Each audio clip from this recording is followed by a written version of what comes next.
மேற்கு வங்காளத்தின் குர்சியோங் காடுகளில் ஒரு அரிய நிகழ்வு நடந்துள்ளது. முதன்முறையாக ஒரு ஜோடி கருஞ்சிறுத்தைகள் கேமராவில் சிக்கியுள்ளன.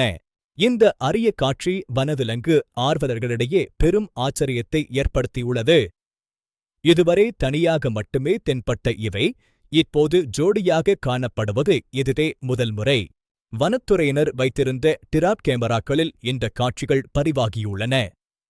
இது இந்தியாவின் வனவிலங்கு வரலாற்றில் ஒரு முக்கிய மைல்கல்லாக கருதப்படுகிறது. கருஞ்சிறுத்தைகள் தனி இனம் அல்ல, மெலனிசம் என்ற மரபணு மாற்றத்தால் சாதாரண சிறுத்தைகளின் உடலில் அதிகப்படியான கருமை நிறமி உற்பத்தியாவதே இதற்கு காரணம்.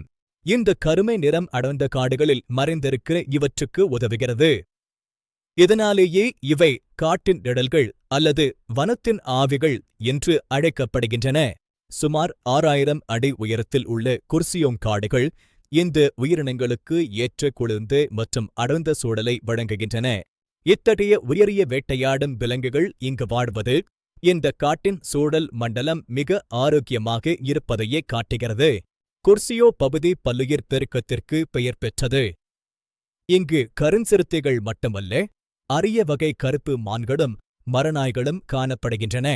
இந்த அரிய கண்டுபிடிப்பு காடுகளை பாதுகாப்பதன் அவசியத்தை நமக்கு உணர்த்துகிறது. வருங்கால சந்ததியினருக்காக இந்த இயற்கை பொக்கிஷங்களை நாம் காக்க வேண்டும்.